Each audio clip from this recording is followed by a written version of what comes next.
Welcome back to our reveal season recap of what has come out over the last few days. We're looking at those cards revealed from the 10th to the 13th of September, and of course, it's going to be my initial reactions. I'm Chili from A Hero's Guide to Asgartha, and I'm excited to see these cards, many of which I have purposely chosen not to really take a deep dive on, just so you get my initial reactions. Nick and I will be doing our season recap of all the cards and go the jousting between him and I, once all the cards are revealed, we'll do a set review. This is about 6 to 8 hours, maybe even 9 hours worth of recordings that we're going to do. One for each faction, just like we've done with Whispers from the Maze, and we look forward to doing that going forward in every set that gets revealed. Okay, let's start with the first card. This was revealed by Easy, Aerolith Quarry, a 2/2 landmark permanent site that has at common at noon. If your opponent is first player, create an Aerolith token in your landmarks. That is a very, very strong ability of bringing out one. It really pairs well with Izuri, because Izuri and Pebble, the new hero out of Axiom, if they create an Aerolith token when they are first player. So now you have the ability of getting a first token Aerolith every time. And of course, just a reminder, an Aerolith token, it's a permanent that says, when I'm sacrificed, resupply. And what you can do to trigger the resupply during the day is tap it, pay 1 resources to sacrifice it. So really good to get a whole bunch more card advantage, go through your deck a lot more. I would say this would be very much Trace-centric, but it would also be Subash-centric, given they may have some issues with their card advantage not being able to be there. But you know what? Any of the heroes could use it. I don't see... at the common, it's not really going to be used in... I forgot her name. In Sierra. But the rare equivalent more than likely will. So the rare card is a 3/3 landmark, same text as before, but it also says, when you sacrifice a permanent, you may exhaust me to give target character 1 boost. The thing is that you seldom really sacrifice characters during the day. Of course, this Aerolith token will be something you could. The Aerolith Quarry would be something you could as well.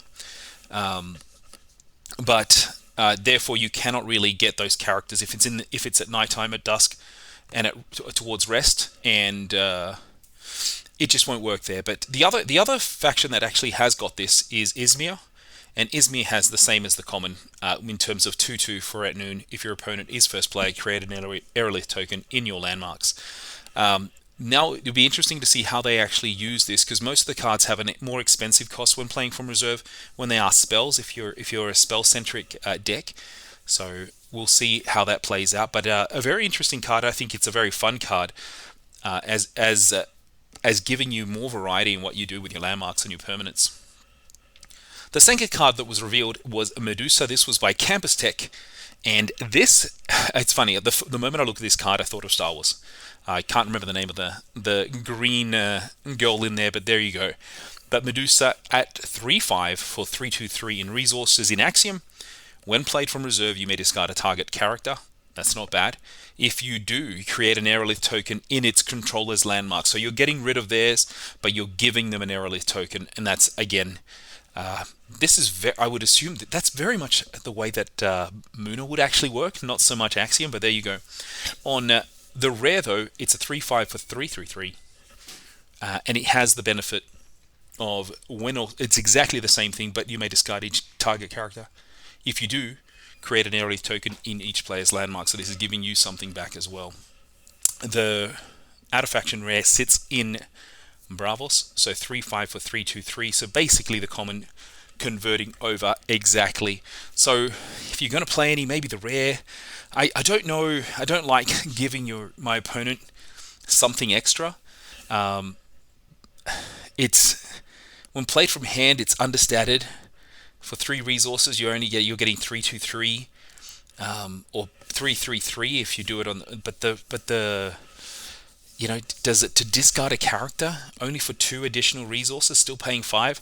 Not sure how it's going to be used. I think it sits too heavy on the curve for most people, but it might have some niches, and someone's going to get that really great card or play it really well. There may be some good uniques that come out of this as well. The third card I really love, Captain Hurricane. Revealed the Tortoise. It is an Izmir character, 2/2 for 0/0/3. The no text whatsoever, but it does have after you as its as its quick ability. The rare is 2/2 for 0/0/3, but it's an interesting part. This part is really good. So when played from hand, if your opponent is first player, you become first player. So that has a whole bunch of upside, a whole bunch of dynamics we've never really explored. Is where you can change the benefit, change the order of who gets to pick what happens first. So if you are playing, for example, you are playing Akesha, you could basically after you every day if this got played every day. Very cool, very, very fun. And then you also have the second after you if it's played from reserve.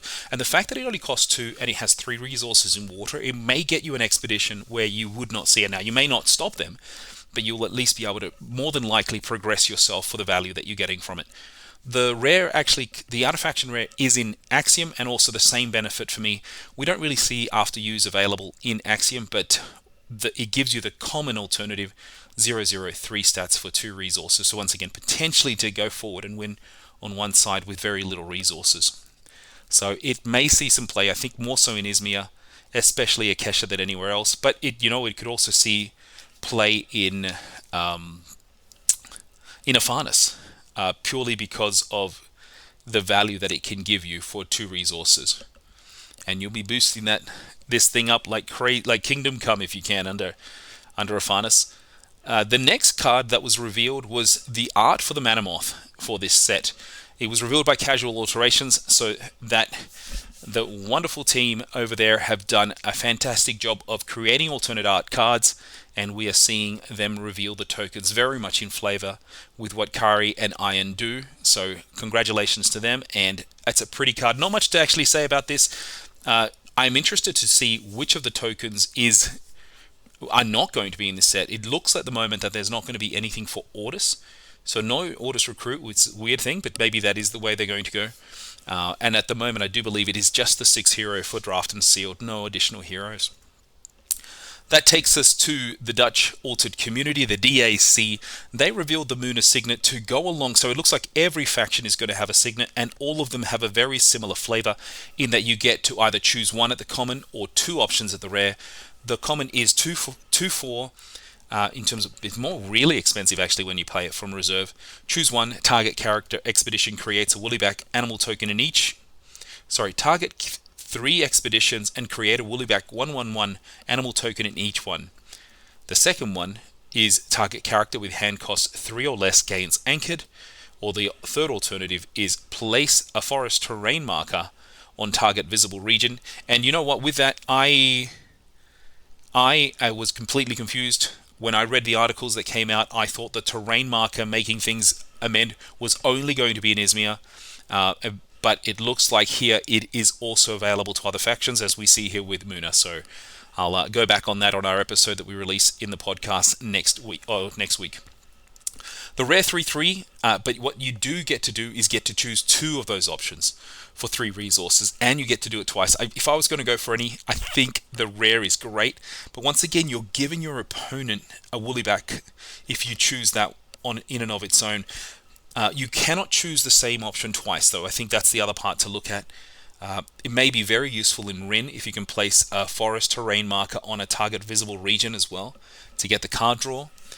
So that's probably where I would see this being played more. And the artifaction rare sits, of course, in Lyra. Makes sense with the place the terrain marker in target region. 3/3, so it is exactly the same as the rare, but for Lyra. Not sure which of the characters is going to do it. The fact that you can anchor cards is good. I don't know. I really don't know. I'm not the strongest Lyra player, or don't play it as much. Nevenka's who I normally play if I do. But it has potential. It just costs a lot if you're trying to go the festival build, though. 3 resources is not what you want to only give you 1 of those 3 options. Now, if it gave you 2, it'd be a very different story. You're playing the 3 resources, 1 card, and you can really surprise someone. On to the next card. This was a reveal so it's Demolition Expert revealed by Drafted. And here we have another Axiom. So really a lot of Axiom cards being revealed on the 10th of September. This Demolition Expert, as a character engineer, when played from hand, create an aerolith token in your landmarks. And when you play it from reserve, you may sacrifice a permanent. That's pretty cool. So it really does do the theme of the Demolition, placing it, and then playing it again and exploding it or sacrificing it. Pretty cool. The rare and that's for 220. The rare is from hand, create an aerolith token in target player's landmark. So you can choose. So there must be some things you can do that allow you to really impact your opponent's landmarks. And then when played from reserve, you may sacrifice a permanent to give a boost to target character. So you can choose who you give that boost to. Of course, common doesn't even give you that. That's 2/2 for 2/2/1. The rare out of faction rare goes to Izmir for the same. It's exactly the same as the rare in Axiom. The fact that it's low to the ground and not too expensive and giving you some benefits, I think it will see play in Izmir. I do believe this will also see play in Axiom to get those aerolith tokens.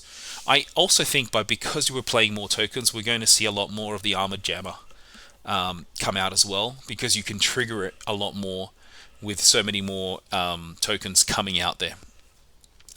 That then takes us to Game or Naught's reveal, which is the Mountain Nymph. Now, this is the second nymph we've got. The first one was the watery one, I believe, of some kind. And this is 3/2 for 0/4/0. Oh, that's a lot of mountain stats when played. And when played from hand, if I'm facing an expedition in mountain, you can create an aerolith token in your landmarks. And that isn't too bad, especially for the cost that it is from reserve. So only 2 costs from reserve, and you still get the 4 mountain. Now, once again, very much true to Lyra's form, the 0 stats. So Aurak would probably be using this. I would expect Nadir and Bubbles, who's the new hero, to also be using this, given they can change the terrain. On the other side, the rare is 3/2 for 0/4/0. Again, no changes there. No changes from the hand effect, but it does have, when you play it from reserve, you may move a mountain terrain from any region to my region. So really, really useful. You can accelerate or go forward with one mountain range and move to another one that has mountain range again. Now, as long as you have played out a marker before, so this is very much more centered around Nadir and Bubbles, because if you haven't played the mountain track once, then that won't even work at all. In Axiom is where you're seeing the out of faction rare, so 3/2 for 0/4/0, same stats here. And if I'm facing an expedition in mountain, create an aerolith token, so it doesn't give you the moving the terrain track around at all. I think this is pretty useful, just such a high mountain stat. And I know Nadir and Bubbles is going to use it, Aurak is going to use this. I don't know who will use this. Maybe this will be a trace card, purely because you're paying 2 resources for 4 mountains, and you have 2/3 of a chance of actually getting the hit. Hopefully one of your 2 expeditions is there, especially if it's been put in reserve. If it comes out as a resupply into reserve, this is fantastic to be able to use, as long as you have the area to play it. Now, if you don't, oh boy, that's a toughie. It's a toughie. All right, we now have the Etigma released another Quaggan character, so to match the one that I got out as well in Ordis. This one though is in Izmir and Bravos. So right now we're seeing the Quaggan operatives, Suha Quaggan operative. So now we have Quaggan individuals that sit both in Izmir, they sit in Bravos, and they sit in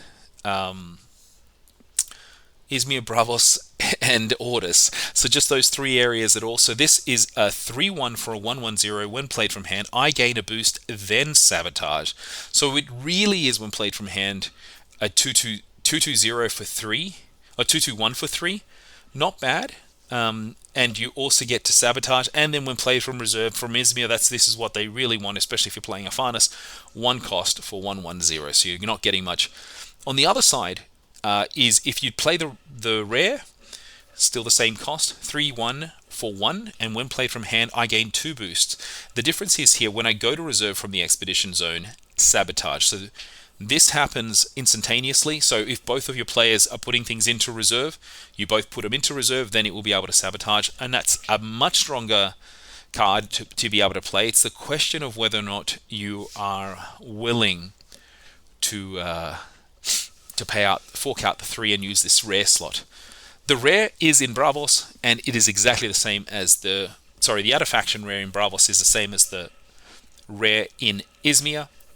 I think it may see a bit of play getting the 2 boosts, so 3/2/2 for 3 with a sabotage. That's a little stronger than a lot of the other sabotage, except this is, and the fact that it sabotages after the cards are put in there, it put into the reserve. It may be very useful to be able to just change the dynamic a little bit.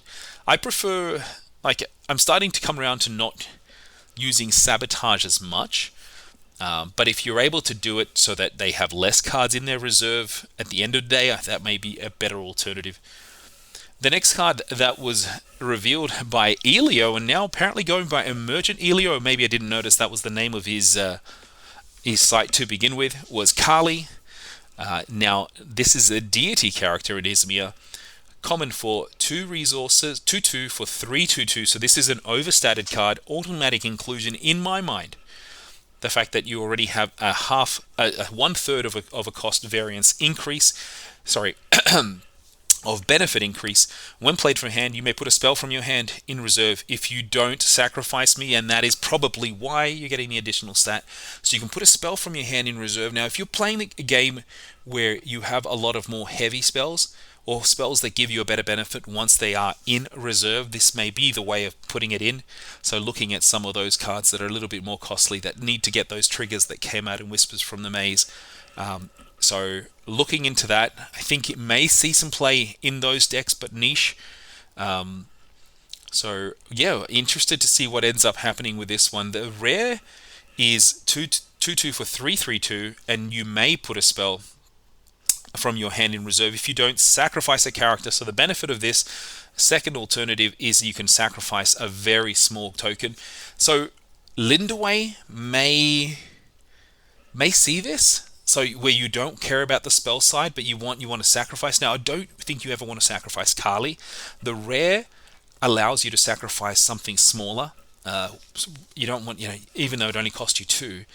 I think that's the benefit to go, and maybe this is the card that makes Lindaway come up the ranks. We're going to find out shortly. And of course, Axiom is the other faction that has a lot to do with a lot of unique, that had to do with sacrifice. This is the first time we're seeing them in play, getting some level of use with this set, and the introduction of Izuri being able to get things, to get a benefit from sacrificing. I'm not sure whether this will see play, but this is 2/2 for 3/3/2. When played from hand, you may put a permanent from your hand in reserve if you don't sacrifice a permanent. Okay, so put a permanent from your hand in reserve. Now, I'll say this from the Axiom perspective, putting a permanent into reserve is not so much of a loss as putting a character for Izmir in reserve, because the permanent can still be played, you still get all the benefits of the permanent, you just open yourself up for potential sabotage. Would be the only downside I see on this, especially if you play it out straight away. The next card was Jackie Strike's Reveal of Jumping Frog, a very simple reminiscence of Isumboshi for me, 1/1 for 0/0/1, and when you pass first, to really trying to trigger into the soul mechanic here of wanting to be a soul and Halua, of wanting to be the first person to pass.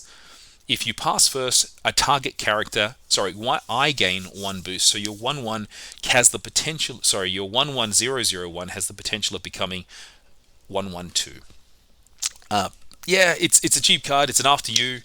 I personally don't use Isumboshi much. I don't know if I'll be using this card much at all. I do like its ability for Basira at the rare rather than the common. The rare has 1/1 for 0/0/1, and when you pass first, target character gains 1 boost. So you're able to get that additional boost for a character, potentially this very same character if you choose. So really trying to rush your opponent, and if they do, you might as well get the benefit. If they don't, you don't get the benefit, but sometimes you may want to be last. Izmir is who gets the artifaction, and the only it's exactly the same as the rare in Bravos for us. It's okay if Bravos doesn't suffer from card draw, and they've gotten a lot better at it, then this is a pretty good card for a 1 cost that you can play out. All right. I also think it can leverage a card where you've played Rush and play this to get that additional boost from Sol and Halua. So there is something to it. All right, the next card, and I really love the art for this one. Gab 1.0 revealed this, and this is the Brassbug Dropship. another permanent landmark, a construction for 3/3, so really sitting in there for the Sierra on the common. When I'm sacrificed, create a brass bug 2/2 robot token in each of your expeditions. So you're spending 3 resources. Let's think about it for Sierra. You're spending 3 resources to get a 2/2 brass bug token straight away. Then if you have another card that allows you to sacrifice a permanent, you can sacrifice this and get another 2/2. I actually see this being really good, really well used in Sierra at the common as well, so you're not having to pay the rare slot. On the other side, so and just note, when this gets sacrificed, if it does get sacrificed at night because you've overflown your reserve, you still create those 2/2 brass bug robot tokens that are there for the next day. And I think this is by far one of the strongest cards available to you, only in Sierra though, because you get that benefit of bringing something out. Understated, but it's still something. And imagine you have this and you got the hives out, then the 2/2s become 3/3 or even 4/4 for the benefit the next day. Really forward. How would you call it? Forward. It's protecting your future stake if you can survive that long. The rare is 2/2 for the same effect. So this is really more catered towards the other heroes if that's what they choose to do. Both of them, look, Axiom uses the landmarks all the time, so there is some benefit there. On the other side, the out-of-faction rare is sitting in Orders. Now, I would probably play this in a Ghoulrang deck. The only thing is that you may not have enough stats, and assuming that they haven't gotten rid of your Mesictets, this is actually a pretty good card to play. You're bringing more tokens out because you still get it in each of your expeditions for 3/3. The question is there better alternatives? And I think there is. I don't see any of the other heroes really using this. With Sigismar, you don't really play that many landmarks. Same thing for Waru. I can't say whether or not this would be this game style for Zen and Zephyr. It may, but I don't know. It doesn't seem like it actually works right now. But maybe part of this is to say, let's change the way you currently play. Is this enough of an incentive where you're paying 3 resources for the potential of 4/4 worth of stats? But if you're Ghoulrang, this is the other thing. It's 5/5/5. It's 6/6 worth of stats, 3 on each side. I think Ghoulrang may play this on top of the Mesictets, not to replace the Mesictets, and delay that benefit till the next day. It also is protection against the hunger for both of these. The only question I've got to say is, if a landmark leaves, and this is where I really need to know, and the hunger triggers it, and you guys can correct me or give me some guidance. If the hunger triggers the removal, do you get the benefits because it has to be sacrificed? And I'll ask that question on the Discord, and I'll hope to give some answers over the coming week. The next card that was revealed was the Joju Pamal was revealer. I'm assuming someone in France or a company in France. Axiom Signet, so the third of the signets to come out. 2/4. They all have the same cost for common and rare, and the rare is at 3/3. Choose one. Create a brass bud 2/2 robot token in target expedition. The second option is target permanent you control activates its ability. Its arrow ability, sorry. The third one is discard target permanent with hand cost 3 or less. I actually really like this. With Axiom that doesn't have the option of much removal, this gives you a removal without having to use the boom effect, without having to use a rare slot. And if you're playing against a deck where you don't need to do that, you have the versatility of playing it out, getting another brass bug out, triggering the ability. It actually can be used by all characters pretty easily. And from a perspective of even Isari and Pebble, I guess you could use it, but it doesn't really go with that, with what it's trying to do, because the Aerolith token is not from anywhere from hand effect. But the rare, a 3, once again 3/3. It has got fleeting though when you use the signet here, and it's exactly the same benefits. And then it moves across to Ordis, where you can do this. Once again, another permanent removal, another ability of getting some stuff. I don't know if this is actually going to work that much, though. I don't think it's going to get much play. I just don't. I can't see it right now in terms of which Axiom hero will use this.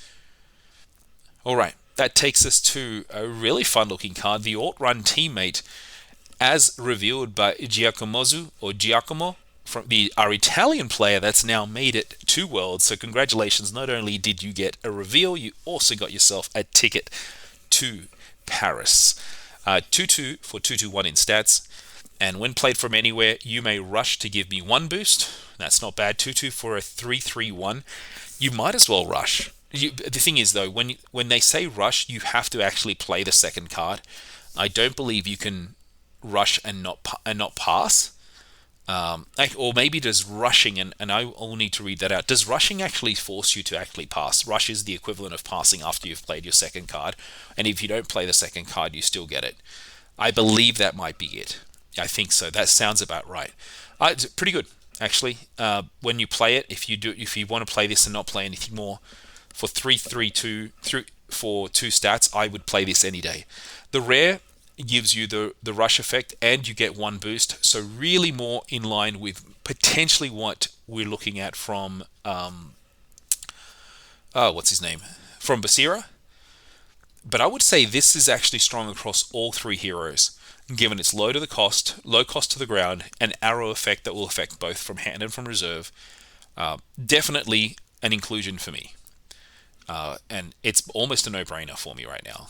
I may be convinced otherwise, but it feels like this should be in. The out-of-faction rare comes out of Izmir. Sorry, not Izmir. It comes from Lyra. Also the same effect as the rare, and I would say the same thing here. This is something you could play across all heroes. I think not just Sol from Bravos, but I think all heroes could do this given the benefit that you get. You have the option, and it is not understated to give you that option. The next card is Nuit, N-U-I-T. For me, I believe that's French word for night, but I don't know if it means that. So 4/2, so this was revealed by Jaffles Gaming. 4/2 for 0/0/4, so once again we have another card revealed on this day that has huge strength in one of the terrains and 2 double zeros. So when played from hand, if there are 9 or more base statistics of 0 among characters you control in your reserve, each player passes. I can see a whole bunch of funness being played with this. Okay, let's see. So if you have lots of cards in your reserve, you don't even need that much. So it says you need 9. So this would really play out with Fen having the potential of having more cards in reserve. Or I would say, yeah, Aurak would do this. This is very good late game. If you play something big that has 0/0/0, so you got your tricksters that could come out for 3. You've got another, and just it has to be in reserve. So you would have had to play another card and this. And assuming you've got two stats of 0, let's look at it. Aurak will have more than likely 1 or 2 cards in their reserve with zeros. So 1, 2, 3, 4. Yeah, I think it may be too difficult to do. 9 base stats is difficult because you, at a bare minimum, you'll need 3 cards plus the Nui to make it work. The rare one, though, this is probably where it gets better, is 3/1 for 0/0/0. So you may only need 2 cards, but once again, very difficult to do. If there are 9 or more base stats of 0 among characters you control, each player passes, and I would assume, I don't know if it starts with you. Yeah, it is starting with you. They end the afternoon and don't take any more turns. They can really mess those go wide decks, but you don't have any stats. This is great with Aurak. If you got the Aurak trigger on, and that gives you something with the 0 stat, that would be useful. But you're spending 3 resources from hand at the rare, and you don't get any stats whatsoever. It's 0 stats. And it's a character. I don't know. On the other side, when we're looking at it, the out-of-faction is in Bravos, and this says if there are 7 or more boosts among characters you control and in your reserve, each player passes. So that means they don't even get a chance to play or react. I think this will work well with the Liurnan Hydra. The other one that it may work with, I guess, in Lyra would be with Hydrocana potentially. But once again, it seems like a lot to try to go through the hoops to make it work. But it seems like it'd be really fun to just mess with someone by doing this. But you need 7 boosts. So you play the Hydra, then you play this. But you'd still need 8 resources. So you need 8 resources. You have to play the Hydra first. That's the trigger. That's what I'm considering right now. It may be useful in Basira, who can get those boosts out. But let's have a look. Alright, Gus the Bus, my fellow co-host on AWOL, got a gummy bear-looking thing to come out. So Undine was released as a elemental character, a water-based character here, but it's not just water stats. Okay, 1-1 for 0-0-1, and no text whatsoever, but it does have a quick ability of the next spell you play this turn loses fleeting. Very much really useful in the Old Arcanus. May still be useful in Arcanus right now. It is an after you for those that are looking to do that. The rare, though, does give you the 1/1/1 stats for the 1 cost. It's useful. I think it's also useful. Any card that costs little is useful, but I personally don't know if I'd play it unless I really wanted to go down really low and wait until I am playing last. And maybe that is part of Akesh's deal. Anyone that's trying to play the Hunger in Izmir, this is a great card to play first as a stall tactic. In Axiom, sure, it's a 1/1/1 for one resource, so another kind of an after you. But if you're playing Trace, who really likes to do this, you want cards that give you the effect of resupplying, more so than not. But yeah, it's still cheap, and it's on curve, so you can't really say too much. That was a nice little reveal, Gus. Congratulations. Then we had Catagear bring out Bessie Coleman. Bessie Coleman, the pilot, and I do believe, did I say this? I was talking to Nick when I said it'd be really cool if Bessie Coleman became a character in this set, and we have got it, so my words did come true. So Bessie Coleman was an African-American pilot. She was the first African-American woman and the first Native American to hold a pilot license. So she is, hats off to her for being like amazing at a time, and I still think there's some of those issues today, but being the first of anything. Same thing with Jackie Robinson for those that follow baseball. Just to take all the crap that would have had to come and still persevere and become known for being the best at something or one of the pioneers in an industry. Congratulations. But on the card itself, so 2/2 for 2/2/2. It is evenly statted. Playing it in Axiom, when you sacrifice a permanent, if I have no boost, I gain 1 boost. So you could sacrifice a permanent to get an Aerolith. It does cost you the 1, but you get a 1 boost for 1. That's not bad at all, especially as the late game piece. And the rare is 2/2 for 2/2/2. And when you sacrifice a permanent, if I have less than 2 boosts, I gain 1 boost. Not bad at all. I guess that is the benefit. When you play it from reserve, it won't give you that if you've got your permanents out, or you have to choose how to trigger them. The rare, out of faction rare, goes to Izmir. When you sacrifice a character or permanent, if I have no boost, I gain 1 boost. And wow, we're getting more cards for Lindaway. More cards for Lindaway. You don't usually get more than 1 a set, so they've had 2 now. I think this also will be very useful there because it does give you stats at a very low cost, and you have the ability of gaining a boost as well from it, on top of what the Maw will give you or the Izmir Nurse will give you as well. Alright, the next card that was revealed was by Suriplay, Helpful Pelican, 2/1 in Muna for 2/1/2, no text whatsoever. This is the first no text at all that we've had, with not even a special ability.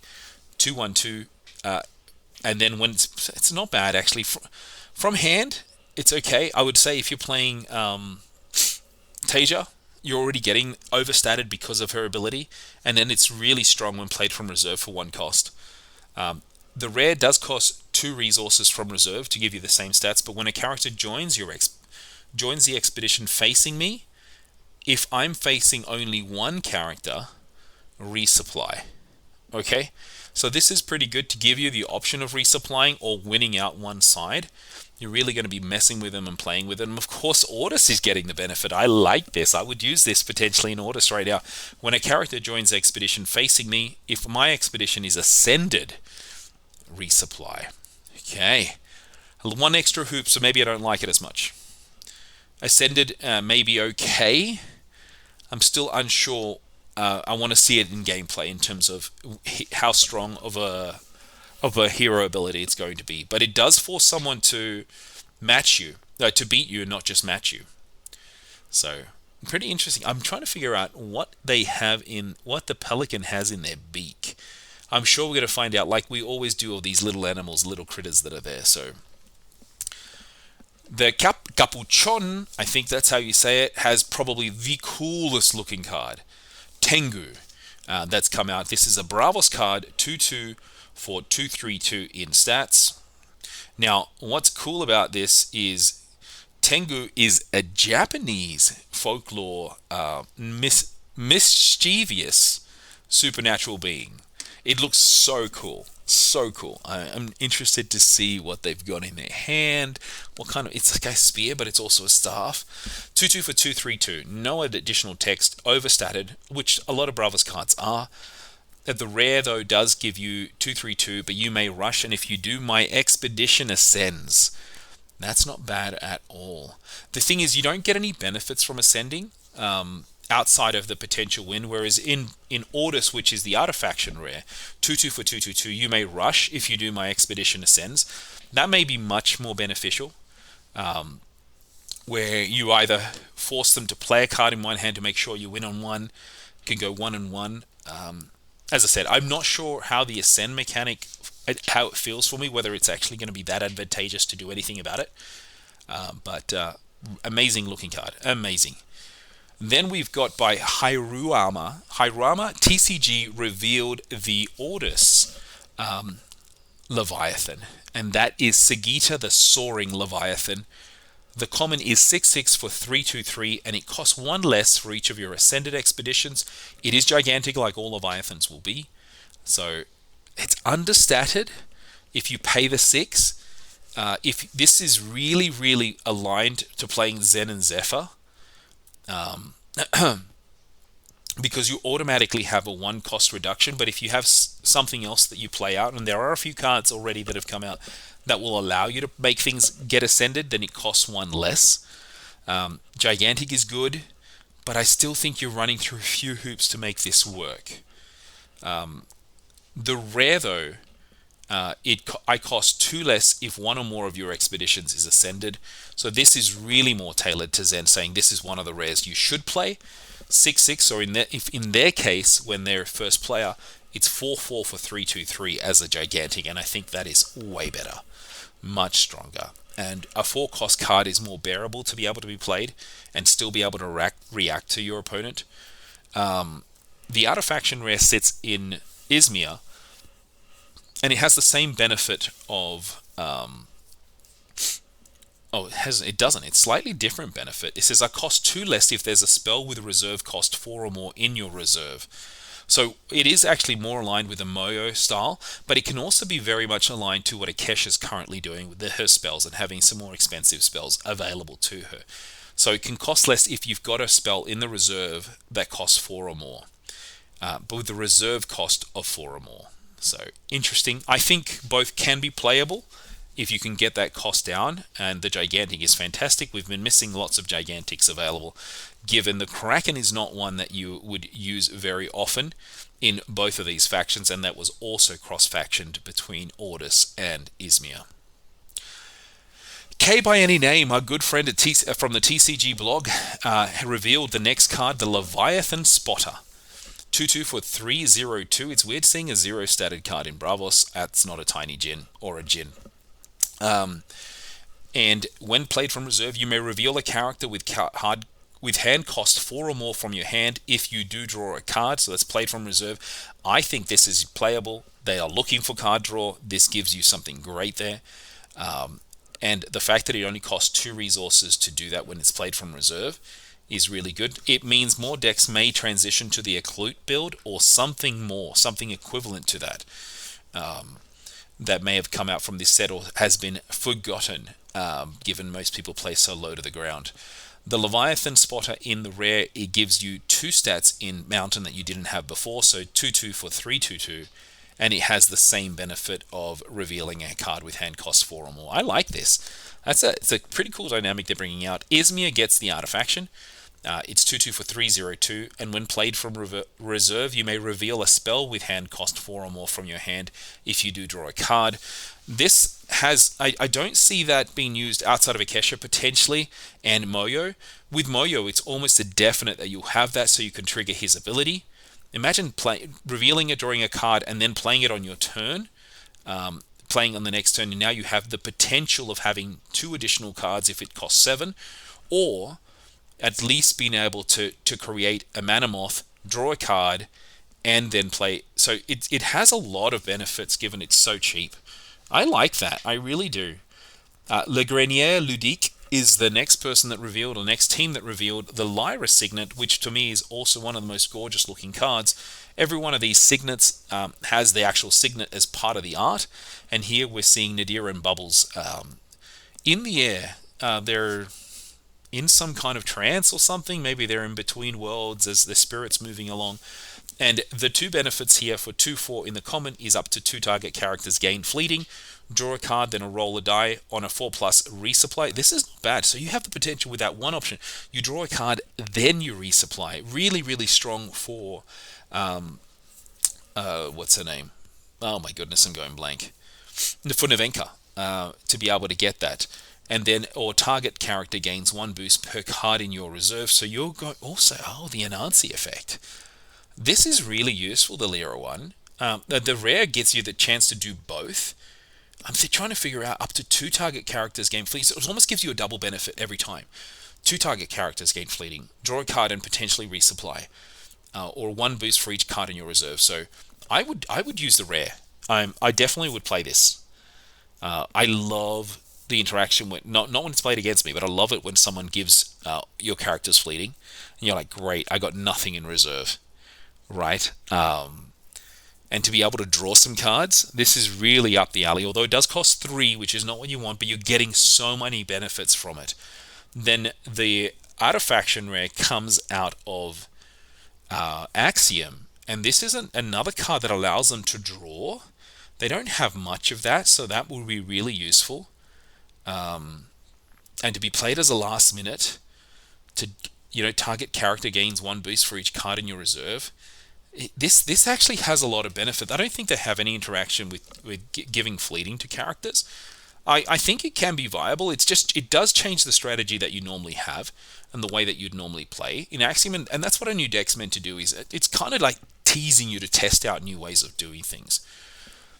Les Cartes sur Table were the next group that revealed a card, and that was Restocking Station, a 1/1 permanent construction, and when played from anywhere, I gain 2 Kellon counters, and if you tap it, I spend 1 of my Kellon counters, target character loses fleeting. Interesting. So you're looking, what cards would you look to constantly replay? I would say cards, like if you're playing Traced, to replay cards that resupply would be amazing, especially if you don't have the ability of bringing cards back in.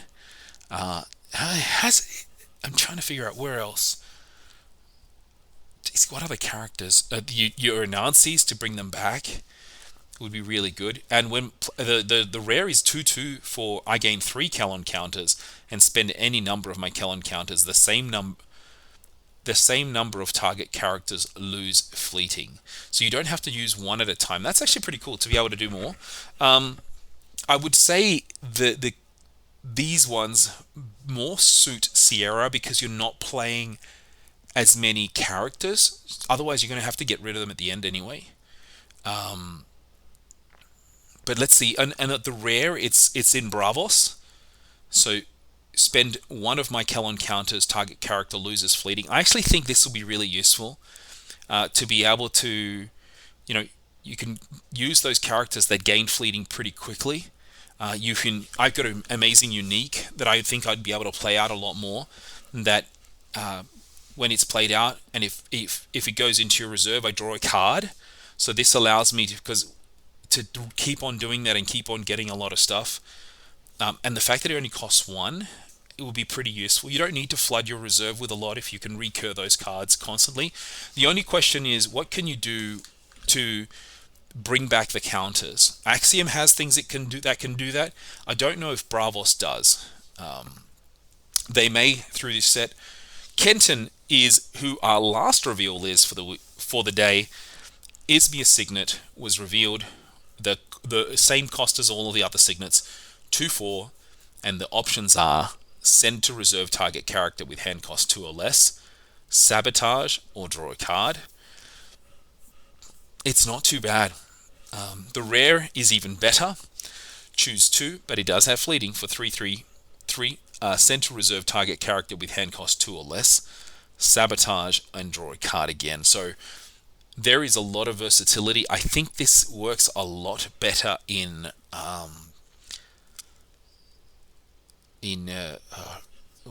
Aphanis. Of all the characters, this is really tailored to Aphanis. The 3 cost will get you a boost. You can get rid of a character. You can sabotage. You can draw a card. And then the other side is going to Bravos. So a little bit of interaction. The good thing about sending to reserve a target character with cost 2 or less is they have spent some resources. Whereas when you just sabotage them, in most cases they're not. They're going to have enough cards where they'll be able to pay the resource and not actually lose out. So anyway, pretty cool. Lots to do and a lot more coming in. There were 3 people that were meant to get reveals done by the 13th and they haven't, so I'm looking forward to seeing those on top of the rest of them as we move towards the 18th, which is when all cards are revealed. And then in less than 2 weeks we will start our preseason, and I am excited that we all get at least one unique in those preseason packs. Well, enjoy, team, and hasta luego. Bye.